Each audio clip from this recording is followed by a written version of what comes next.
So we are going to bring in Daniel Port for his Hi, how's it going, presentation. Nick? What's up, Dan? Good to see you, man. Good to see you as For well. those that are unaware, we're going to be talking about OLR, a new pitching stat you should know. A fantastic article just came out on the site about it. I'm going to let you just take it away because we've already eaten too much of your time. Go ahead, Dan. Sounds great. Thanks, Nick.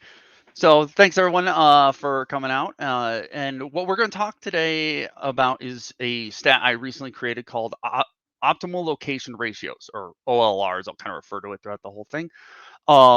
For those who don't know me, I am the community manager for the Discord for PL Plus, and when the need takes over, I do some writing as well here at Pitcher List. But to kind of dive into what we're going to talk about today, so I'm going to briefly go over what optimal location ratios are and sort of how it was created and how they kind of work and some of the stats behind it.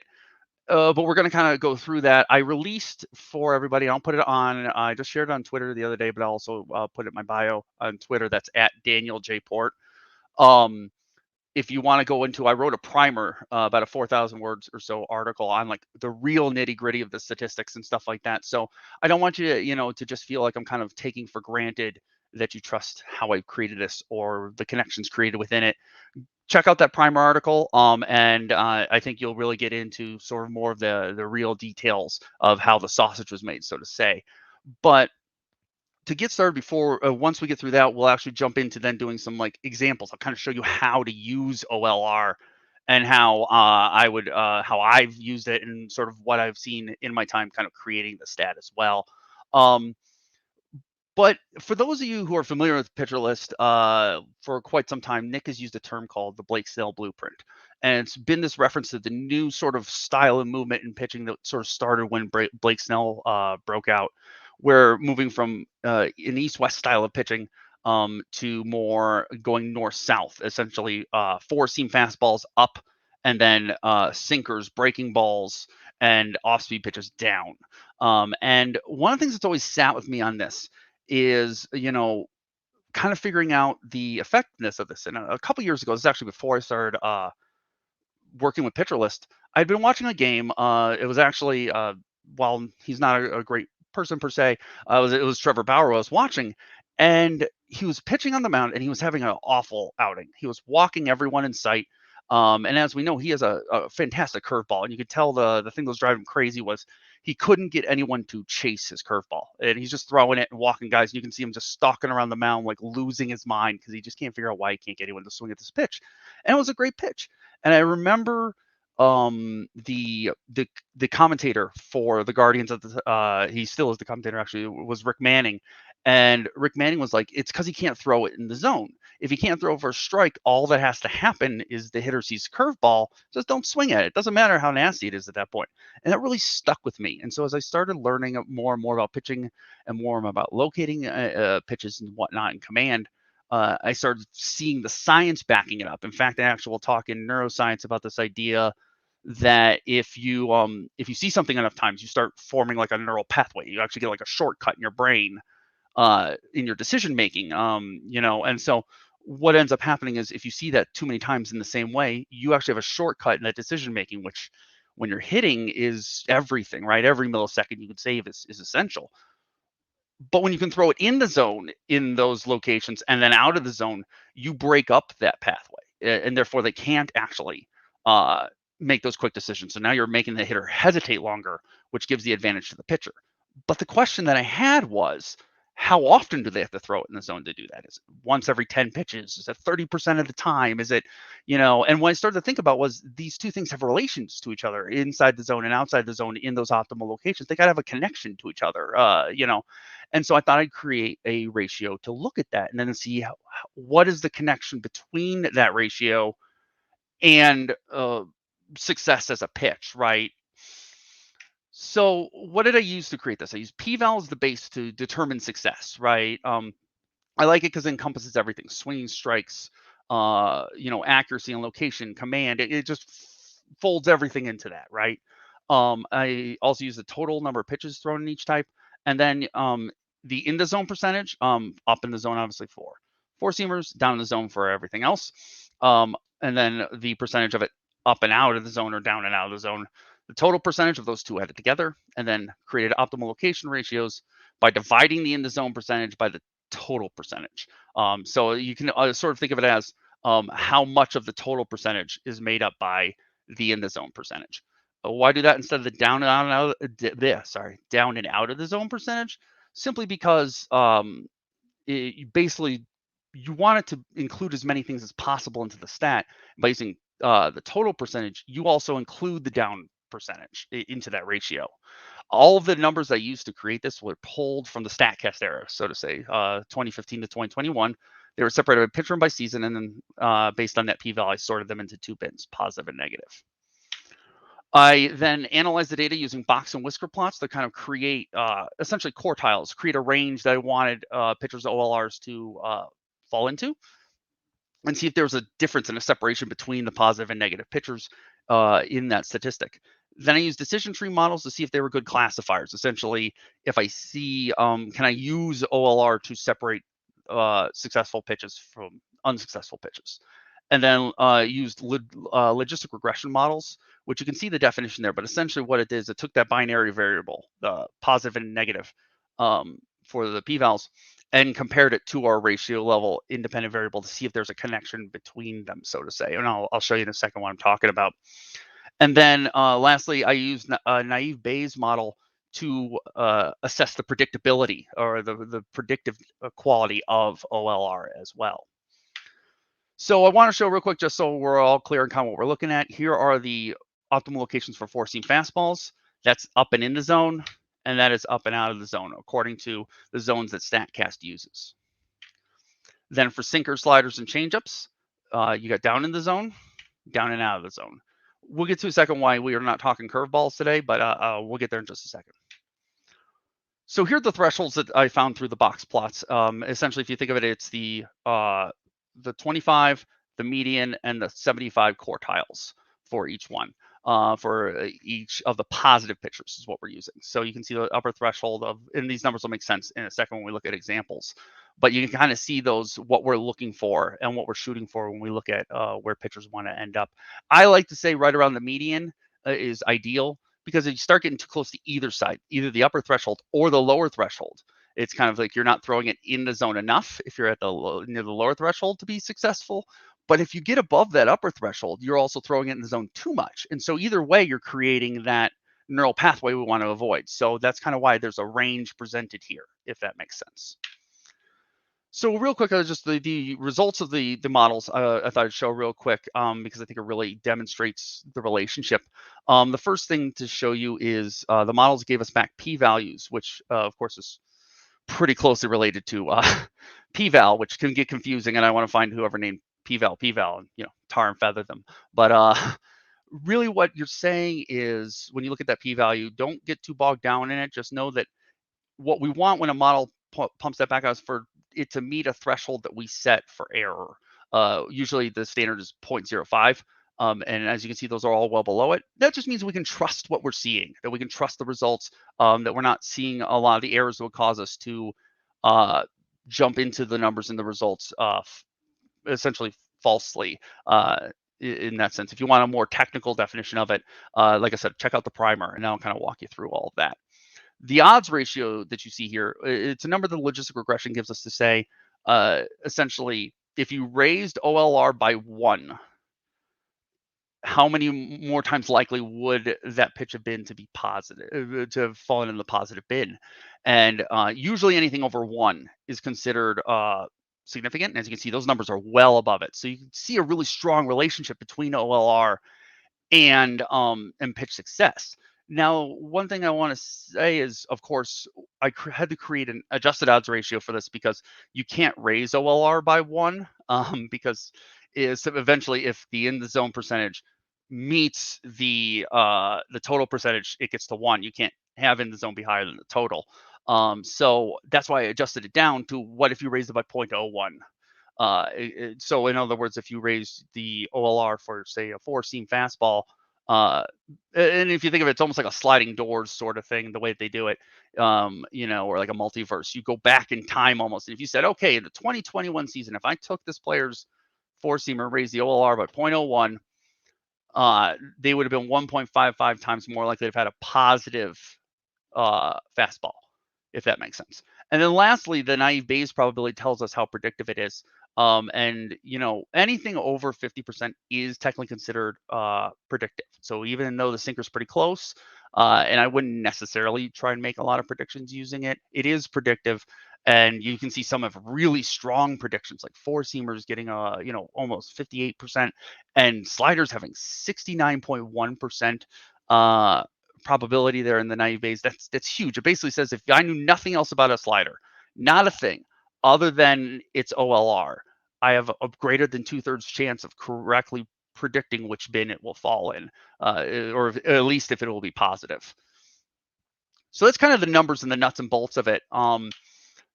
This is kind of a lot of the information I used to make all of this. I could pull all the p-val numbers from Fangraphs. I got pitch location data from Baseball Savant. And then you can see these are some of the books that I kind of went through, especially if you find this interesting, especially some of the stuff I was talking about with neural pathways and things like that and how we learn stuff. Definitely check out the Performance Cortex. It's genius. It's a really fun book that really kind of changed the way I looked at how we think about baseball and how hitters, learn and read and react to pitches. So with that, now I'm going to switch over from because now I'm kind of and I hope I haven't breezed through it too fast for you. The basically how OLR works and what it kind of how it's made and what it does. But now I want to show you how it works. So I'm going to jump out of my my PowerPoint here real quick, and I'm going to flip over to it's almost like a leaderboard, but more of like an interactive visualization that I made to kind of show you how this works. Eventually, one of my goals is to build this up to a point at which all the players and all the pitches are in here, and then you could come in and use this. I will put this link in my as well in my Twitter bio. Again, that's at Daniel J. Port. When we're done here, that way, if you want to play around with this, you absolutely can. It's out there in the public and whatnot. But I'll keep adding, try and add at least a couple pitchers every day, and try and get it up to date before this season starts, if it starts, of course. But to kind of show you how this works. So I've got a couple rolling charts that'll come out here, and we'll start with, I want to show you, let's see. And if you have any requests, you can see the whole list here. If you have any requests of a pitcher you want me to talk about specifically, I'm going to try and get through as many of them as I can, throughout the rest of my presentation, kind of show you all the different kind of ways you can use it and all the different sort of the ways you'll see it present itself. But if you have a request out of that list, hit me up, let me know, and I will I'll try to make sure we get to them. But to kind of start us off, let's look at, say, Aaron Civale. This is a good one. It's very on brand for me. If you know, I have a deep love for Aaron Civale, but I want to look at his slider, right?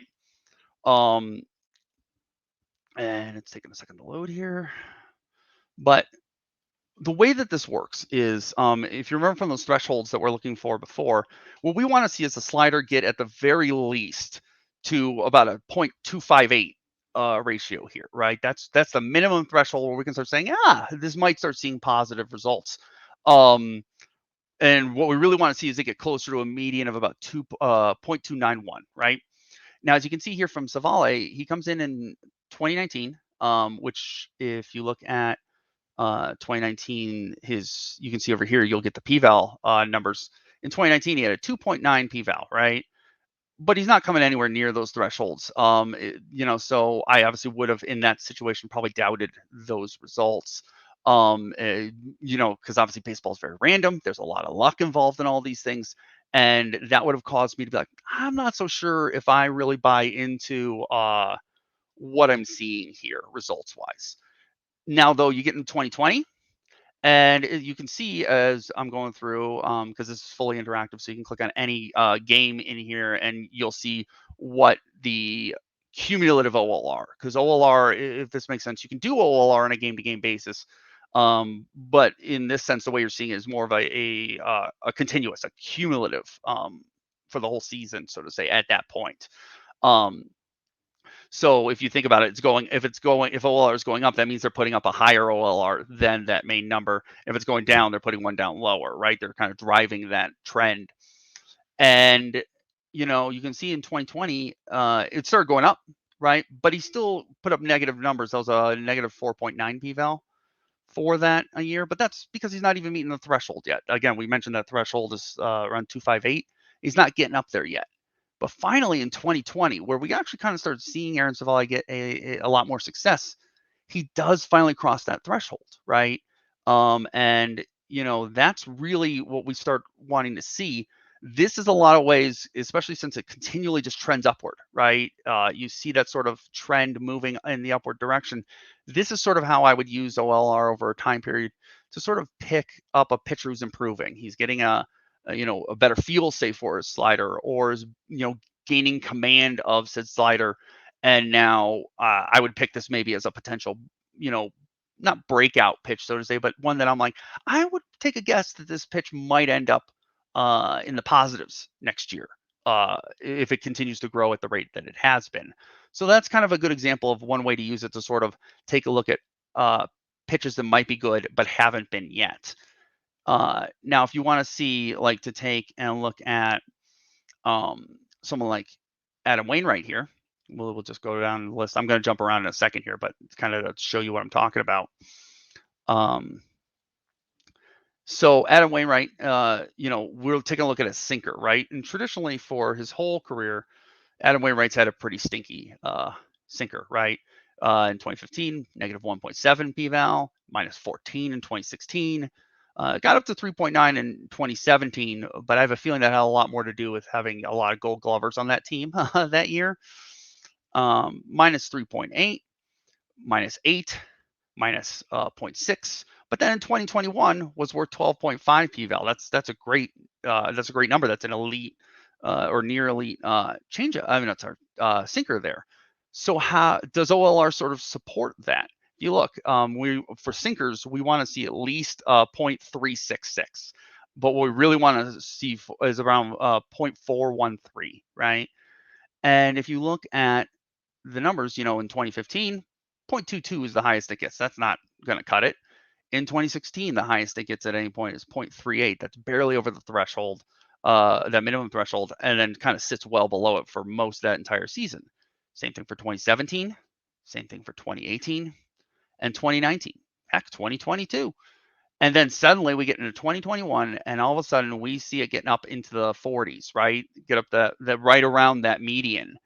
And lo and behold, he gets his OLR to the median, and he finds success. So this is like a really nice encapsulation of how you can use OLR, especially spread out over a career like that, to kind of see why a random Adam Wainwright's never had a great sinker until he started locating it in the zone, down and in the zone enough to make it effective when he threw it down and out of the zone. Now, pick like a fun one, because another thing you can do with this is let's look at Dylan Cease. I know everyone loves Dylan Cease, and it's been hotly debated throughout this PitchCon so far. Let's take a look at his slider. So in the slider, you can see he's actually had pretty good success his whole career with it, right? 3.2 p-val with it in 2019, 1.6 in 2020, and then 11 last year. So always found success. It was always a positive pitch for him, but it really took off this year. And what's fun with this pitch is, so the median threshold for a slider is 0.291, right? That's what we want to see him right around. But what's interesting is the upper threshold is 0.341. Now, if you notice, he kind of, really in 2019 starts getting well over that, right? And that means he might be throwing the ball in the zone too much, right? Now he's losing the trick the other way, right, so to say. And what happens is you start in 2020 and he starts bringing that baby back down, right? And ends up right around where we want it, right at 0.287. That's right near that 0.29. And then just sits there all season long. That is exactly what you kind of want to see. It doesn't always have to be something trending upwards. It can be a guy being like, I got to go out of the zone more often with it too, right? And the other thing that I wanted to point out with Dylan Cease is obviously the knock on Dylan Cease has always been his command, right? And what's really fascinating is you can see that here he's clearly struggling with his command. It's going all over the place, right? Same thing here. He's bringing it down, but it's not like it's consistent. It's not stabilizing.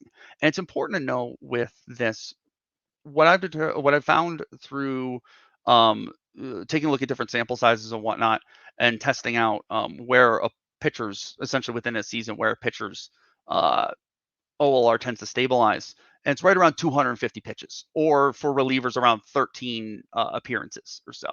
So what's interesting though is, he never really stabilizes until 2021, and it just becomes real consistent here. And that's really important. That's something we want to look for too. You can use this to say, oh, Dylan Cease got a handle on his slider. It's not just that he was uh, throwing it down there. It was consistent, and it seems like he's really gotten command of that slider. So that's something you can use OLR to also determine, if that makes any sense. Now, let's see, which ones else do we want to look at? We'll look at a couple. You can use it often to see with a lot of young pitchers, see if they really genuinely have a command of a pitch, right? So if we look at Logan Gilbert here, another fan favorite, and his four-seam fastball, which we know is a stellar pitch. It's performed fantastically last year. I think if I'm going to guess off the top of my head, I think it was 18.3. That's right. Okay. So it's 18.3 p-val, one of the best fastballs in baseball, considering he barely was, he didn't even pitch the whole season, right? And what's fascinating is if you look at, again, our median is about 0.418 for fastballs. And you can see he just sits right there the whole season practically. Ups down here, but for the most part, sitting right where we want to see that fastball. So if you're gonna ask me, do I buy into the results of Logan Gilbert's fastball? Yeah, I do. And I think it's going to be good in 2022 as well, given that he continues to demonstrate that command. So this is something that really, this is kind of how a lot of times I will use this to evaluate pitchers, not just at the end of the season like we're doing now, but you can do this in season because, as I said, it stabilizes around 250 plate appearances or so, right? So you can once he hits that threshold, you can start saying, all right, I can start drawing conclusions from this. And so if he's, right around the 250 pitch mark, coming in, in this year, and he's showing still sitting around that 0.42, right around that area, great, I'm in. His fastball is showing that he does have command of his fastball. So that's kind of a lot of the ways you can look at that. A fun one is to go, because I know if you listen to Nick doing his top breakdown, where he's broke down the 100 pitchers. I have no idea how he managed to pull that off. That was nuts. He talked about Tariq Skubal and was talking about how good his fastball is, and it is. It's genuinely an electric fastball. I mean, it gets a 10.8% swing strike rate. It really shows. It's got good velocity. It gets good K rates. It's a good pitch, but hasn't quite gotten the results that it wants to.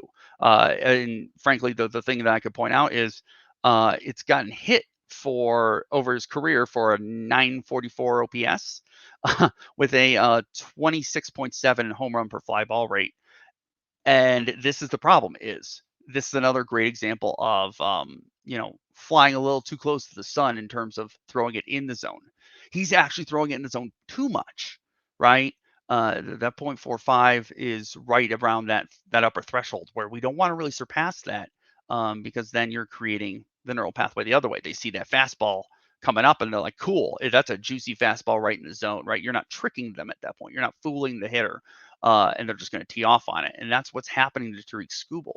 So what I want to see him do next year is bring that pitch down, right? I mean, or I guess essentially throw it up in the zone more often. Up and out of the zone more often, right?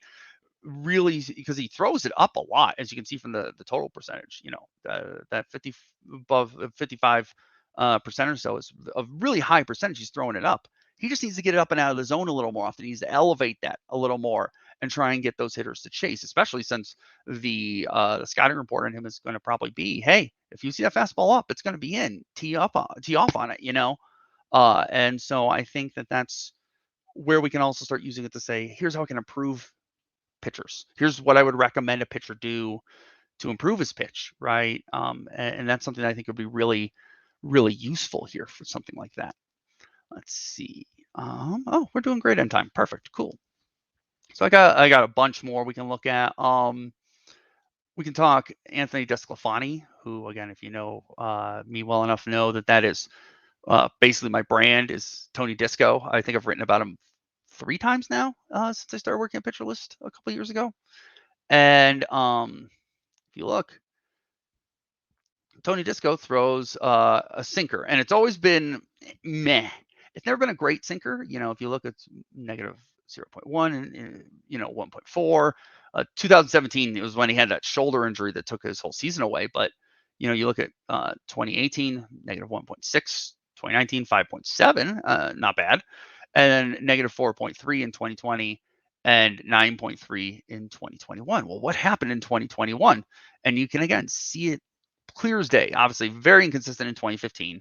And again, we want our sinkers to get up to about 0.413 or so. So we're seeing this. It's hovering below that, and then starts cratering, right? And it's not quite cratering enough, obviously, because like 3.9 is 0.39 is pretty close to that median. So he's still within the range we want. So that's why you're seeing some success. But then, you get in the 2018, you get in the 2019, and suddenly we're getting lower, and staying below that threshold. But then 2021, it takes off because he gets right up to that median, basically, right? And so, again, this is sort of when we say, I don't understand how this pitcher got success. Some of it's he's locating that pitch better and in a better place for it to succeed. And more importantly, perhaps, having a better strategy for how to use it and where to use it. Let's see, who have I not talked about yet? And some of these get really interesting. You can see someone like Carlos Hernandez is one that fascinates me. If you've ever watched Carlos Hernandez pitch, his slider is disgusting. It's devastatingly good, right? It kind of actually follows the same story I was telling about Bauer, where it has all the hallmarks of a really, really good pitch, right? If you look at it here, basically, it's got a 16.3 swing strike rate, which is awesome. But if you actually look at it, it only has a 22% K rate. So you kind of are like, well, what's the disconnect here? And he's getting a lot of swings and misses, especially in the zone, right? Which speaks to its, nastiness. But like, as you can see here, the 0.258, I believe, is the minimum threshold we're looking for here, and he's not getting anywhere near it, right? So he's not throwing it in the zone anywhere near enough, because if you look, he throws roughly about almost 60% of his sliders down. He just doesn't get enough of them in the zone, right? And so we need to see, what I would love to see is, given the nastiness of that pitch, man, I mean, it could be an elite, one of the best sliders in baseball, if he could just get it in the bottom of the zone more often. And so, again, this is a good example of how to use it to say, here's how I would improve this pitcher. This is how I would use it to get Carlos Hernandez to take the next step, or what I'd like to see him see. And what then you can tell your readers, whatever, you can say, hey,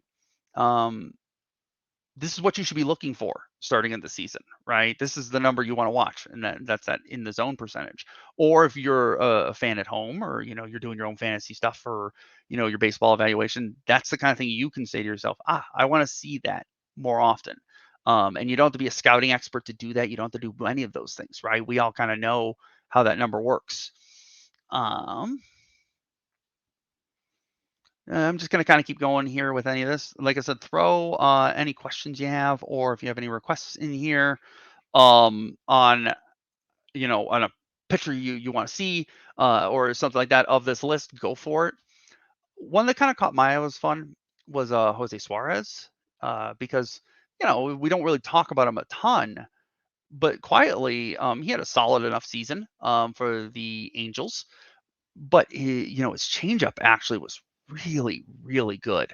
Let's see here. I'll pull up the number for what his p-val was that last year. But if you look at it in 2020, it was a negative 1.2. in 2021, it was 15.4. Again, that's one of the best changeups in baseball, according to P-Val, in terms of results. And one thing I do want to emphasize that I may not have mentioned earlier is that, one of the reasons we did this in terms of pitch success rather than like, raising your OLR by this amount raises your P-Val by this amount is baseball is 50 things that come together, the heck, 100 things, 1,000 things that come together every pitch to make the result happen, right? You've got defenders where they're in the right position. You've got, the weather affects how the ball goes, the altitude does.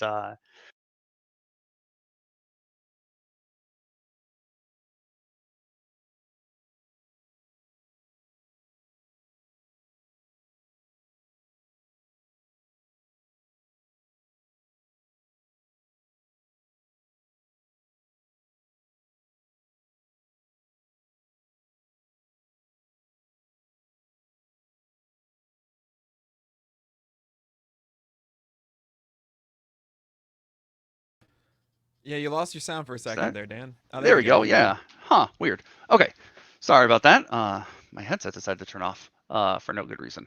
Um, so what I was saying with Jose Suarez is he's another great example of, you know, the pitch is just he threw it in the zone too much, and there's a funny thing that I think we're getting to a place where as we're understanding so much more about spin rates and pitch design and all these different things where, how do we start designing these things and some of it is like, hey, we want them out of the zone. We want them, I think in the past it was always about control and, hitting the corners or, throwing strikes essentially at the end of the day. And we're starting to see more and more pitching being like, no, you just have to know when to throw strikes and how often to do it. Otherwise, you can live outside the zone. And if you throw it in too much, especially when we talk about the optimal locations, one of the things that's important is if you throw a ball too often in the zone, down, let's say, like a changeup down, is a really powerful weapon for things like called strikes and things like that. If used in the right amount, you do it too much, and that changeup down is a home run hitter's dream, right? They get to tee off on that. Same thing for that we were talking about Tariq Skubal, that fastball in the zone. So you can kind of see that what then happened was Jose Suarez started pulling that ball, that ratio down more into the range we're looking for, and lo and behold, he found success. Um, so, you can just see case after case after case here of where OLR can not just help us evaluate a pitcher, but also, paint a path to improvement or fixing a problem for a pitcher. Um, Now, one I did want to point out here and I want to talk about here real quick is my boy Kyle Hendricks. Um, so Kyle Hendricks, lives and dies with this changeup, right? And he's been one of my favorite pitchers to watch for a long time because of this. And he's a very smart pitcher and a very good pitcher. But one thing that OLR I've noticed tends to operate with, sort of like is if you remember like BABIP works this way, or certain other sort of FIP is another one, things like that, where you know when you see a pitcher consistently say outperform their FIP over years, you start to at some point say this might be a skill, right? There's something about this pitcher or a hitter with like say someone like Javi Baez who chases so many pitches that you're just like I don't understand how this man could succeed. Yet after he's done it for like 3 or 4 years, you have to be like, all right, it's a skill he has, right?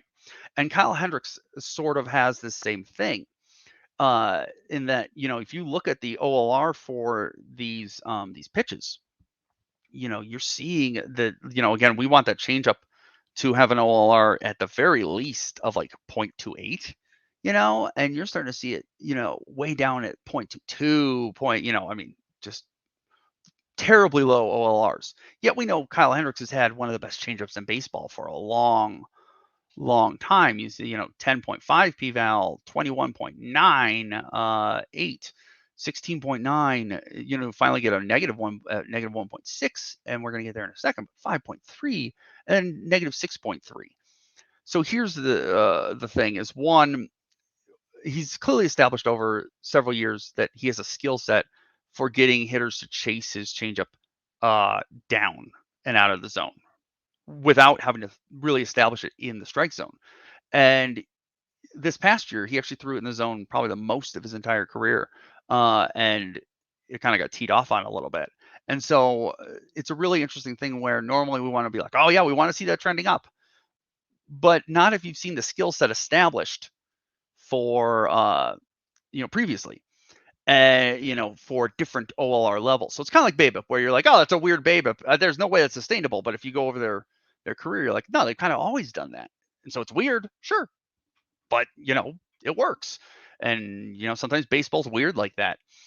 And one thing with OLR that I kind of want to mention too is in statistics, sometimes I think we often get caught up in this idea that there's like this Rube Goldberg machine that you just kind of churn some numbers and data into, and it spits out an answer, right? It tells you, okay, well, that's what you do. That's not really what I always thought that's kind of how it worked. And then I got into and started learning statistics that I just got my master's in sports analytics and whatnot. And one of the things I really learned throughout that process, that's not how it works at all. It gives you information, but it's still on the human to look at and interpret it, right? And that's exactly how OLR works. If you look at it in a vacuum and that's it, it can mislead you, just like BABIP does, just like many things do. You have to go back and say, okay, well, what's the previous skill set? What's the previous baseline that I see them doing? And so it's an interesting thing of how we interpret it and how we look at it. Can really sort of dictate what we're deciding, but you still kind of have to go back and make the decision of what is going on. One that I find really interesting is Robbie Ray. So a lot of questions have been made about whether or not Robbie Ray is going to continue his breakout year from last year. Is that what we're going to see? And it's kind of funny because I look at it. I decided to look at his fastball because it was one of the best fastballs in baseball according to results. And you look through his career: 3.5, 17.3, 19.7, negative 1.7, 13.5, negative 14.6 last year, and then 14.7 this year. And you start saying, oh, he's consistently had a pretty good fastball, but there are these like 2 years where it's kind of gone off the rails. What happened? And you can kind of see, in 2015, again, the median for fastballs is around 0.418. And you can see he's sitting right there. That's perfect. That's what we want to see. And then you get to 2016, when he had probably his best year p-val wise, again, hovering right up there. In fact, a little closer to the upper threshold. So he's really just pounding the upper part of that strike zone, but then still also going, as you can see, here, he's still, near 50%, about 45% of going, up in general with his fastball. So, he's getting good results, but he's really pounding the top of the strike zone with that fastball as well, and really just causing hitters problems. But then when we look at, say, 2018, where that came down, you can see he missed some time in here. That's what the straight line shows. That's a bridging of the gap there. And then, he, you can see just that OLR starts trending downward. Up here. Sorry. OLR trending downward, right? And, the pitch kind of goes off the rails a little bit. And so you're sitting there saying, okay, well, I could see why he maybe have lost because of the injury when he came back, didn't have a good feel for the fastball. And you can also kind of look at it and say, oh, I saw an injury somewhere in here, in that perhaps, I know, I think I was mentioning this in the opening roundtable, but I've been spending the last couple of years trying to teach myself how to pitch so I could better understand the mechanics of it. And the one thing I've sort of learned in that, even if I, can't really throw anything weirdly other than a cutter very accurately, is that you need, it's all like this big, like simple machine. It's almost like a trebuchet, and you need everything to kind of work in synchronization and work perfectly, for you to really hit that mark every time and really do those things over and over and over. And injuries really throw that off. So there's a part that you have to wonder at some point, if we start seeing here in like April, when his OLR started plummeting or started moving weirdly, was he hurt? Was he already hurt? Was he already seeing some of these problems crop up? And then you can actually see, it starts to plummet again. So there's like these very interesting things where you can start seeing trends and things like that. And then 2019, it goes back to being a great pitch. And you can see it's because it stayed up where we want it. 2020 was awful. and you can it's clear as day why. Like there's not even confusion as to why. So like this is really where OLR could be a great tool for this. And you know, you can see here one of the best years of his career. You know, he's sitting right up there at that upper threshold. So um, that's a really, you know, a really nice way of being like also just like there's the outlier, and I can see exactly why he just didn't have a feel or control of his fastball in 2020, and that's what caused that. Who have I not talked about yet? Let's see here. Logan Webb, I know is a popular you know, kind of debated pitcher this year. Whether or not we think he can repeat his success from last year, you know, as he kind of broke out and whatnot. And looking at his sinker, in this case, which was a pretty darn good pitch for him, a 12.5 p-val in 2021. The year before was a negative 0.6. And let's be fair, if you're kind of within like 0.5 positive or negative, that's kind of throw it all out the window a little bit in the sense of like that randomness and whatnot can sort of account for a lot of that.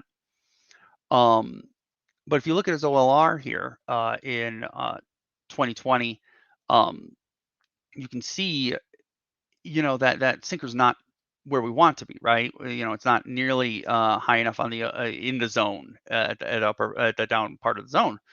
But then this year he starts throwing it. It almost gets almost too high, but right at that upper threshold.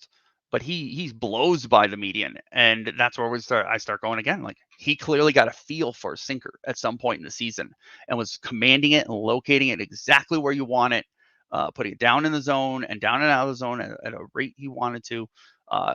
It's just one of those things where you're like, I see the breakout happening. I see him getting control of that sinker and then commanding it. That's really exciting. I love seeing that. It's fun. You know, looking at, let's see, I got a couple more here. I know coming up on time here. I appreciate y'all kind of hearing me talk through these. It's just really fun to kind of see how these trends go over their careers and their seasons. One other way you can sort of use this in almost like a BABIP or BABIP or however you want to say it sort of way is something like, let's say, Carlos Carrasco. So now we want changeups again to be somewhere around 0.328, right? Well, it's right around where Carlos Carrasco's changeup is sitting, you know, a little bit below it, kind of dips down a little bit, but, you know, for the most part sits, especially starting in 2018, like, man, that is as consistent gets for changeup OLR, right? It clearly started stabilizing in 2018, and that man just, he knew how to throw that changeup however, you know, he wanted to, and he had a plan, and he stuck to it. And he's had one of the better changeups in baseball, so this makes sense. You know, 11.5, 0.9, 18.9, you know, p-val. You're just seeing positive p-val after positive VO, but then we see a negative one there, and we see a negative one here. Now, both of these years, right, if you want to kind of think of it this way, had some really interesting outliers in that, like 2019, you know, who missed a big chunk of the season in 2019? Actually, two players missed a decent chunk of that season. Was the year both Francisco Lindor and Jose Ramirez started the season dealing with injuries, right? So maybe it was a defensive thing. And in 2021, he played for the, you know, pitched for the Mets. And I'm not going to say bad things about the Mets defense, but it wasn't great, right? You know, and so you can start to wonder with his consistency, when you see the p-val fluctuate, you see a clear indicator to say, okay, his location isn't the problem. Now let's look at velocity. Let's look at movement. Let's look at the other aspects of a pitch. But we know location and where he's throwing it isn't the problem. You know, it could be defense, could be a lot of different things. Haversall, just to kind of answer that, yes, I did sort of talk about it. Basically, what you want to say is game wise, for starters, it's right around like 15 starts. But the more accurate way to kind of look at it is about 250 pitches. You kind of just go whichever comes first, right?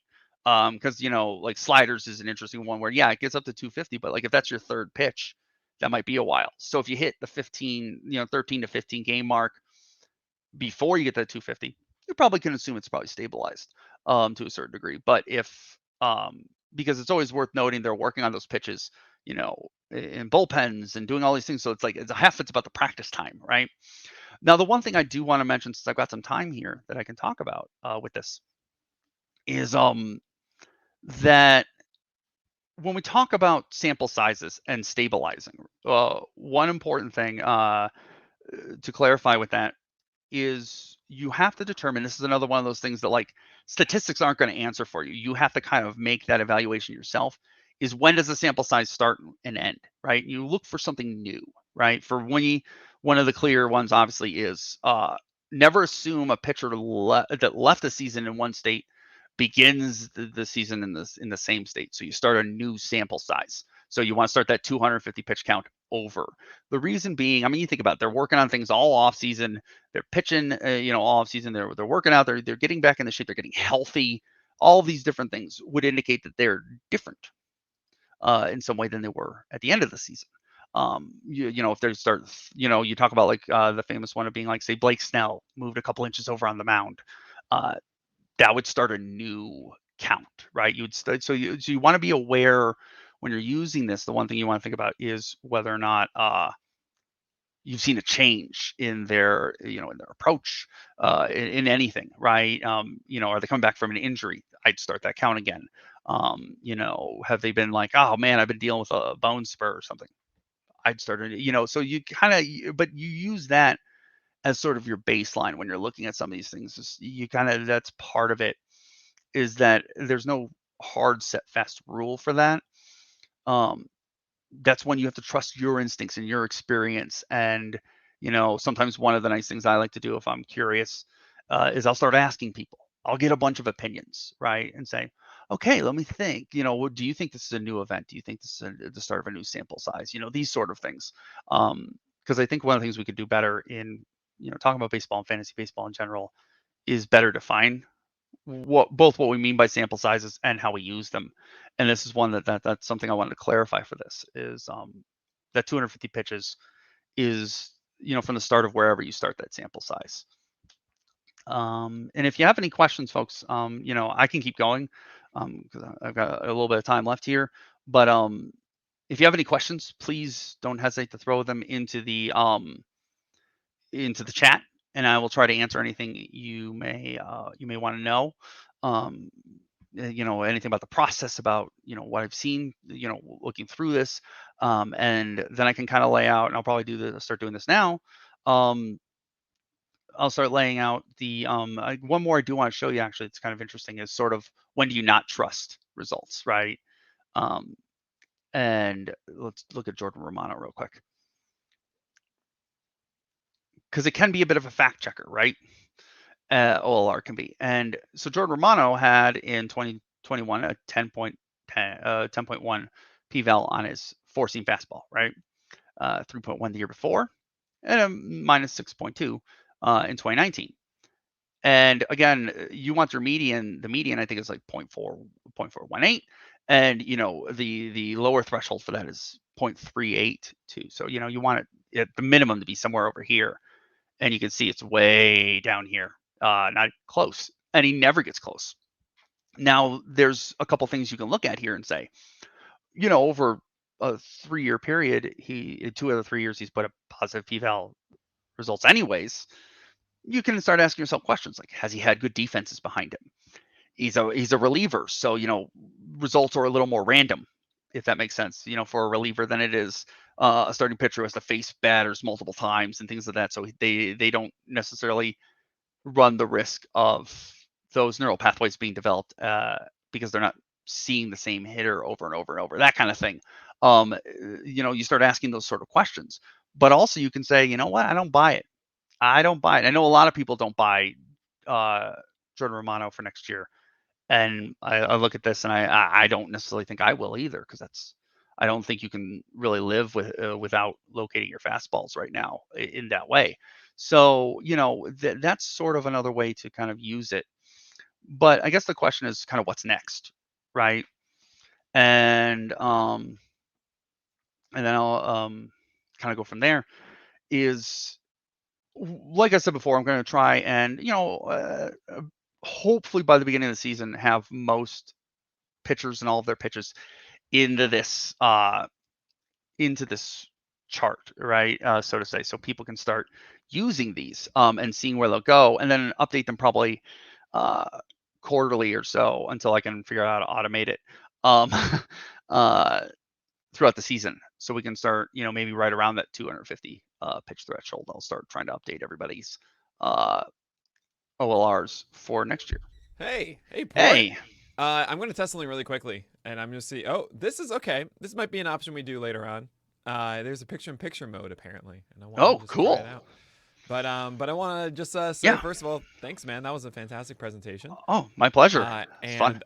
Hopefully, as you guys will see soonish, hopefully we can maybe incorporate some OLR this year. We'll see what we can do. Yeah. I think it's a really cool thing of, I saw the Robbie Ray one.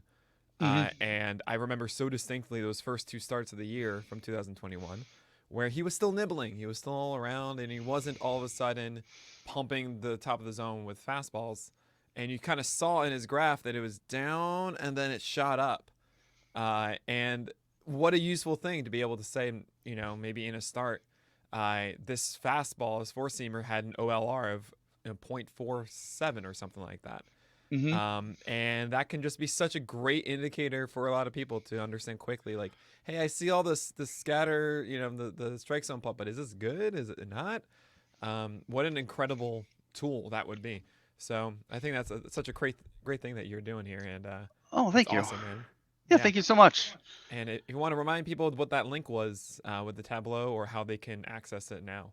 Yeah, so for now, I'm going to be putting out several more articles about OLR, diving into specific pitches with examples. So I'll post them in the articles that come out. So watch for those on the main site on Pitch List. And then I'll also post the link to this and the link to the primer article in my Twitter bio, which is at Daniel J. Port.